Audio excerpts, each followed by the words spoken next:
resolvi que eu precisava me envolver nessa história. Senti a obrigação moral, uma missão que me acompanharia até morrer, de escrever sobre tudo o que aconteceu àquelas pessoas. Essa é uma frase do Geli Ryabov, um dos investigadores, um cineasta muito importante no governo de Moscou, que vai entrar aqui na nossa história, na continuação da nossa série sobre os Romanov.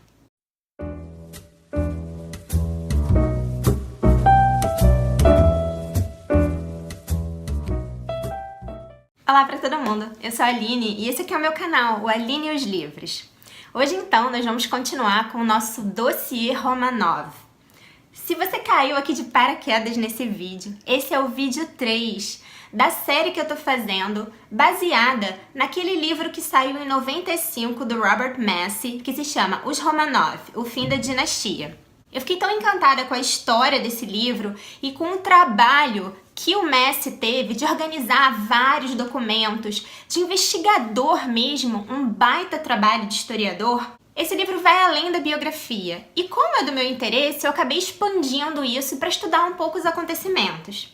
Então eu tô me valendo aqui dessa desculpa maravilhosa para explorar com vocês o que aconteceu com os corpos dos Romanov. No último vídeo, no vídeo 2, eu tinha dito para vocês que iam entrar dois personagens ilustríssimos, responsáveis então por uma reviravolta, tanto no solo da Rússia quanto no solo cultural da política da União Soviética. O processo de descoberta dos corpos dos Romanov só se tornou possível pelo trabalho de dois homens incríveis que se encontraram. Eles foram Alexander Avdonin e o Geli Ryabov. O Alexander Avdonin, ele era um geólogo que cresceu na região dos Urais, onde ficava a cidade de Ekaterimburg. Ela foi renomeada como Sverdlovsky, em homenagem ao Sverdlov, que foi um grande funcionário, um herói, entre muitas aspas, da Revolução Russa, de onde partiu diretamente de Moscou essa ordem de se livrar dos Romanov. Então, o Avdonin cresceu nessa cidade e ele ouvia muito sobre essa lenda de corpos espalhados na floresta, pessoas caminhando por áreas pantanosas que de repente tropeçavam em membros ou em objetos que eram característicos da realeza desaparecida. A história dos Romanov acabou virando uma espécie de folclore da região. E o Avdonin sempre teve um interesse muito grande em toda essa história. Ele ouvia muita coisa a respeito, como tudo era proibido na época, como essa divulgação por escrito e por áudio era proibida. Então, o que acontecia é que o Avdonin, à medida que ele crescia, ele ia escutando histórias, ele ia conversando com filhos de guardas da época dos Romanov. Isso mais ou menos entre 1918 até 1978, que é quando vão acontecer esses acontecimentos capitais para a descoberta dos Romanov. Então ele se interessava bastante e ele via que crescia um interesse muito grande na região pela Casa de Passiev, ou a Casa do Propósito Especial, que foi a casa onde os Romanov foram executados. Naquela época, o Avdonin conseguiu conhecer o local, conseguiu descer até o porão, ver como é que era aquela sala onde os Romanov foram executados.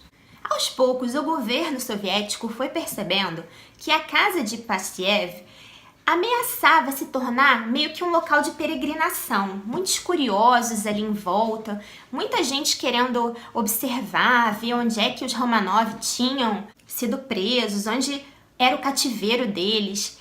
Então, o governo de Moscou mandou uma ordem para demolir a casa. A casa foi demolida em 1976. Mas antes disso, o nosso outro personagem, o Geli Ryabov, ele conseguiu conhecer também a Casa de Passiev. E aí ele disse aquela frase com a qual eu comecei o vídeo, que ele desceu até lá, até o porão, e ele ficou tão impressionado com tudo aquilo que ele viu, que ele imediatamente tomou aquilo como uma missão de vida. O Ryabov, ele trabalhava para o ministro do interior. O Ryabov estava produzindo um documentário para o governo sobre a milícia soviética, mas a milícia que se ocupava de crimes comuns. mas não de crimes políticos. Esses crimes políticos ficavam ao encargo da KGB, desse terrível órgão aí do governo, do qual todo mundo tinha medo, sobretudo o Avdonian. Então, em 76, pouco antes da demolição da casa, o Ryabov viu aquilo tudo e pensou: eu preciso fazer alguma coisa com relação a isso. Eu preciso saber o que aconteceu. Então, ele começou a perguntar pela região, para funcionários, perguntar como ele poderia saber um pouco mais sobre a história dos Romanov. Ele queria saber quem na região conhecia a história, conhecia o local. Ele precisava de informações. E um dos guardas da região acabou indicando o nome do Avdonian, esse geólogo. E o que eles vão fazer? Eles vão trabalhar juntos, cada um no seu meio. O Avdonian, no início, ele ficou muito angustiado e com muito medo. Por quê? Ele tinha as teorias dele sobre os Romanov, ele não tinha tido acesso a nenhum material por escrito, mas ele tinha escutado muita coisa da geração seguinte, dessa geração que testemunhou o relato desses criminosos tidos como heróis de guerra ali da região dos Urais, que ficavam se vangloriando de terem feito horrores com os Romanov. Então ele tinha ouvido tudo aquilo e tudo que ele podia encontrar, tudo que ele achava, ele reunia e guardava. Era alguma coisa que ele estava produzindo não para o momento presente, mas para o futuro.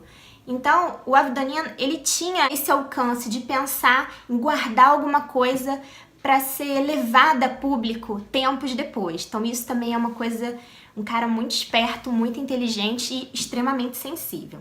Mas ele tinha muito medo porque ele tinha 2 filhos, tinha esposa, ele tinha uma família e ele não queria se ferrar com a KGB. Ele estava muito angustiado com relação a isso.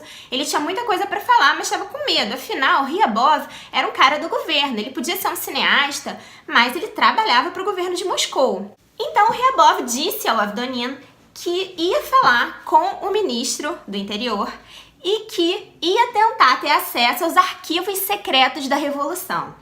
Ele conseguiu esse acesso, claro, e o que ele encontrou? Ele encontrou o inquérito judicial que estava lá guardadinho do Sokolov. Era um livro que tinha sido publicado em Paris em 1924, mas era proibido na União Soviética. Então eles conseguiram ter acesso a esse material. Então o Avdonian começou a olhar a região, começou a procurar, começou a vasculhar esses lugares indicados pelo Sokolov. E o interessante é que esse dossiê do Sokolov, eu achei esse dossiê na internet, num site, ele tá completinho lá em francês. Pena que não tem em português, eu queria até traduzir esse livro para o português. De repente, né, quem sabe um projeto aí, mas é muito legal, um trabalho muito detido. Ele faz 5 plantas dos lugares e tem 83 fotografias. Inclusive, tem uma fotografia importante do lado de uma ponte e ele mostra, de certo modo ali, um lugar que chama a atenção nessa fotografia da ponte. Esse lugar chama a atenção do Avdonian e do Ryabov. O Avdonian e o Ryabov também acharam o livro do Pavel Bykov, que foi esse funcionário que escreveu em 1936 um livro. Ele plagiou boa parte do livro do Sokolov, mas ele escreveu por ordem do Stalin. E nesse livro ele dava informação meio contraditória, mas ele indicava que os corpos dos Romanov poderiam ter sido levados para outro local. A grande questão era: a região ali das minas, os corpos tinham sido jogados ali, mas ninguém encontrou. Perguntando aqui e ali, o Avdonian acabou encontrando um antigo funcionário da ferrovia que estava ali na época e se lembrava de ter sido solicitada a sua ajuda para empurrar um caminhão. Desse ponto da ponte, que era uma parte que se encontrava também com uma parte da ferrovia, desse ponto até a garagem da casa de Passiev, existia uma distância muito pequena, uma distância que podia ser percorrida em 30 minutos. Essa questão da ponte é tão importante porque esse funcionário vai dizer que o caminhão pediu ajuda para refazer a ponte para que ele pudesse passar. Mas segundo o relato do Sokolov, o caminhão ele só chegou a Ekaterimburg 5 horas depois. desde ter passado por essa ponte até Ekaterimburgo, o tempo necessário seria apenas de 30 minutos. Então por que o caminhão demorou tanto? Se ele demorou tanto, é porque ele estava parado ali. Mas parado por quê? O que ele estava fazendo ali? O Avdonian, então, pediu ajuda de um amigo dele, um geólogo também chamado Kashurov. E esse Kashurov, então, vai ajudar o Avdonian a investigar a região ali da floresta de Koptiak. Essa região da ponte, na verdade não existia ponte nenhuma ali, mas eles caminharam por essa região que tinha sido indicada pelo Sokolov.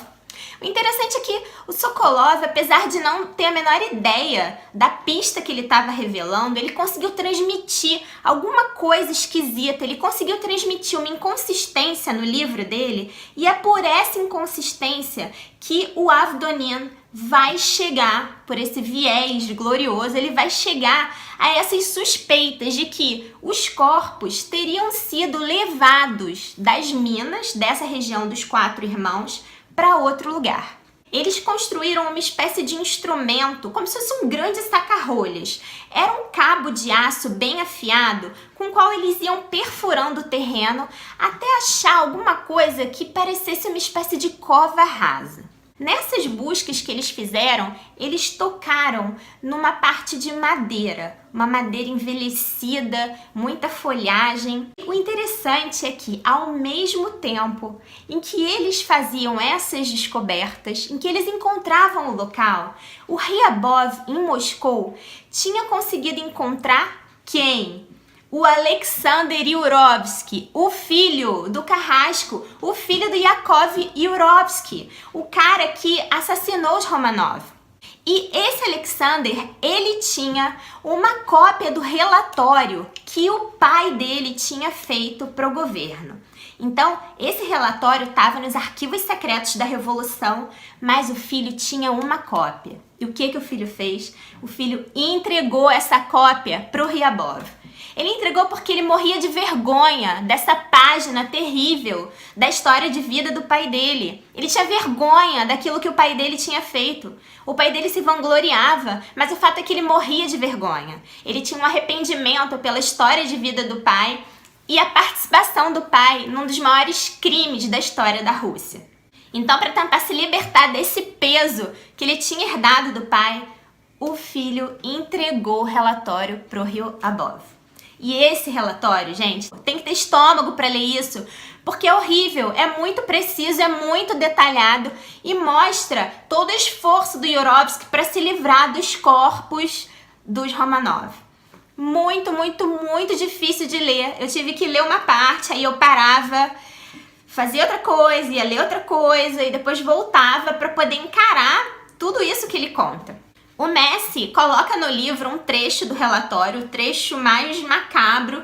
Vocês sabem já, pelos meus outros vídeos e por conhecimentos de vocês, que o Yurovsky, assim que ele terminou de colocar os corpos dos Romanov dentro dos poços, o que aconteceu foi o seguinte: a cidade de Ekaterimburgo caiu sob a força do Exército Branco.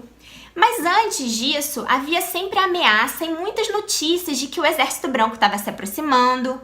E os bolcheviques estavam com medo que então eles descobrissem os corpos dos Romanov, eles iam encontrar e os Romanov iam acabar virando mártires. Isso ia acabar o quê? Ferrando com a Revolução Russa, ferrando com os propósitos dos bolcheviques. E o Ermakov, aquele cara, aquele funcionário dos Urais que tinha ajudado o Yurovsky a se livrar dos corpos, ele e os homens dele estavam andando com a língua dos dentes. Eles estavam espalhando pela região dos Urais o que eles tinham feito, as proezas que eles tinham feito com as moças, com os corpos dos Romanov, e o Yurovsky estava com medo. Então o que ele fez? Ele pediu ajuda para outros funcionários, arrumou uma nova patotinha, e o que ele fez foi voltar lá.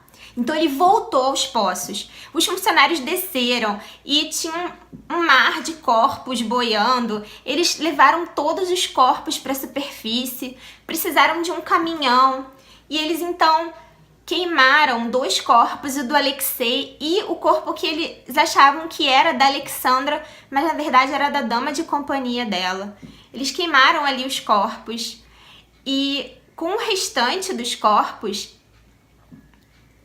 o que eles fizeram foi levá-los no caminhão pela floresta dentro, pela floresta de Koptiak. Ele tinha ouvido de um grupo de funcionários que ali existia uma área pantanosa, onde durante o inverno caía muita neve e era praticamente impossível de se achar alguma coisa ali.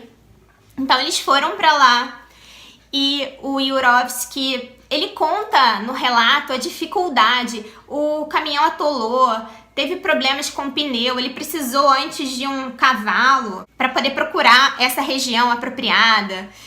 Então foi um sacrifício, ele matou, mas ele teve um peso imenso para se livrar dos corpos. Ele achou então esse lugar a 19 quilômetros de Ekaterimburg, na floresta de Koptiak. Ele precisou a localização para que o governo soviético soubesse onde estavam os corpos. Nesse lugar ele então cavou uma cova de aproximadamente 2 metros de profundidade. Ele jogou os corpos ali e encharcou todos de ácido sulfúrico e também de gasolina. Ele fez uma coisa horrível ali com os corpos e colocou folhagem em cima, madeira, e ele voltou então para Ekaterimburg. Nessa ida, ele deve ter encontrado com esse funcionário da ferrovia e foi então que ele pediu ajuda para empurrar o caminhão. Então essa distância que poderia ser percorrida em meia hora, 19 quilômetros, ele acabou levando 5 horas porque ele estava enterrando os corpos dos Romanov. Esse relatório é muito difícil de ler. Só essa parte que o Messi colocou é uma parte que você precisa ter estômago para ler. É muito difícil, é muito detalhada, é muito precisa, muito informativa. É um livro super interessante, super denso, mas assim, tem que ter coragem. O Ryabov e o Avdonin, eles foram para a região e precisaram esperar um pouco. Eles precisaram esperar até a primavera seguinte de 1979 para poder cavar a região. Eles cavaram o local e encontraram 3 crânios, mas o que fazer com isso? Eles não podiam mostrar para o governo, por mais que o Ryabov tivesse lá o seu passaporte na política, ele não podia chegar para o presidente e mostrar aquilo. Então eles tiveram que esperar muito tempo, gente, até 1989. Eles tiveram que manter aquilo tudo protegido. Mandaram até o padre da região fazer uma oração. Claro, o padre não sabia por quem ele estava rezando. Eles escreveram os pré-nomes da família imperial, sem os sobrenomes. O padre fez essa oração ortodoxa russa. O Avdonin conta que nem assim ele ficou tranquilo. Ele tinha aquele peso de ter encontrado os corpos, de não poder fazer nada com aquilo.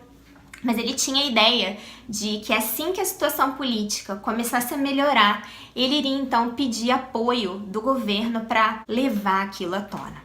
E a continuação dessa história vai esperar por vocês no vídeo 4 da minha série do Dossiê Romanov, essa família que sofreu tanto e que foi tão ilustre e que povoa o nosso imaginário. Eu vejo vocês então no próximo Aline e os Livros. Não se esqueçam de se inscrever aqui no canal, de deixar um like, de compartilhar esse vídeo com todos os seus amigos.